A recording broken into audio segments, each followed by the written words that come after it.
Маңғыстау түбегіне Қазақстан мұсылмандары діни басқармасының төрағасы Ержан Қажы Майамеров келді. Облыс әкімдігінде аймақ басшысы Алик Айдарбаевтың және бас мүфтидің қатысуымен кеңейтілген жиын өтті. Кездесуге жергілікті ақсақалдар мен жастар қатысты. Мұнда дәстүрлі дінімізге қатысты түрлі сауалдар қойылып, тұшымды жауап берілді.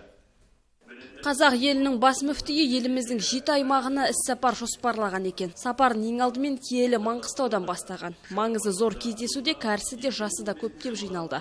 Облыс әкімі өз кезегінде өңірде діни ахуалдың тұрақты екенін жеткізді. Қазір облысымызда 29 діни бірлестіктер тіркелген, оның 19-ы Қазақстан мұсылмандары діни басқармасының филиалдары болса, оны христиандық бағыттағы діни бірлестіктер. Қалалар мен аудандар әкімдігі жағындағы діни бірлестіктермен байланыс жөнінде кеңес мәжілістері өз қызметтерін атқаруда.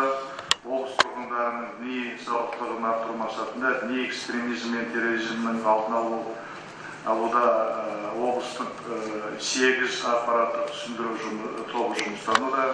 Көпшілікті толғандырған басты мәселе әлемде орын алып жатқан теріс ағымдардың әрекеті. Сондайларға қарсы тұру мақсатында Қазақстан мұсылмандары діни басқармасы тарапынан дәстүрлі дінімізге селкеу түсірмеу үшін жүргізіліп жатқан жұмыстар жайлы сұралды. Тұрғындар мешіт маңында діни басқарманың мақұлдауынан өтпеген кітаптардың сатылуын тыю керек дейді. Ержан Қажы қойылған сұраққа іркілместен жауап берді. Жаза басқан, қателескен адамдардың бәрін жазалай береміз ба? Жоқ, оны түсіндіріп, олар менен жұмыс істеп, өзімізге қайтарғанымыз дұрыс па? Әрине сол дұрыс. Біз ислам діні, жалпы қазақ өте кешірімді жұмсақ халықпыз.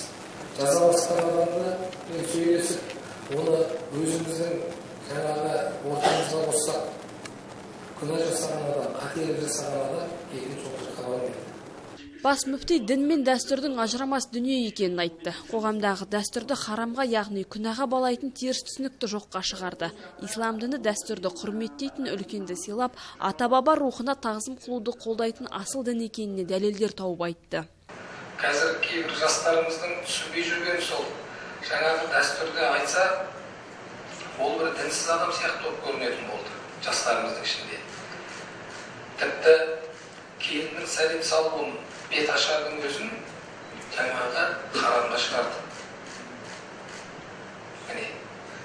Ал енді келіннің сәлем салуы деген ол дінімізде шақырылған нәрсе, үлкенге құрмет көрсету.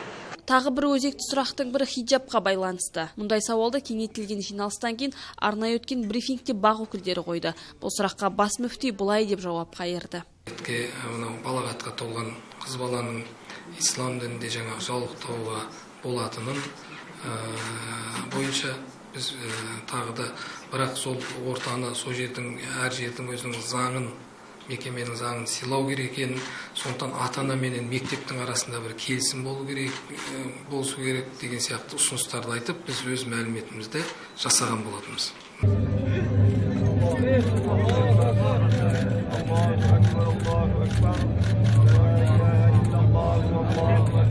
Брифингтен соң Ержан Қажы облыстық Бекет ата мешітінде жаңа медресенің салтанатты ашылуына қатысты. 2 қабатты медресе қабырғасында 30 шәкірт тәлім алады. Олар осында жатып 1 жылдық діни сауат ашу курсынан өтеді. Бұдан әрі білімдерін тереңдетеді. Ішкі және сыртқы көркемдігі көз тартарлық ғимаратта шәкірттердің тамағы және оқуы тегін болады. Медреседе еліміздің діни басқармасы тағайындаған ұстаздар ғана дәріс береді. Жұмазия Оразай, Бейбіт Нұрсейіт, жаңалықтар.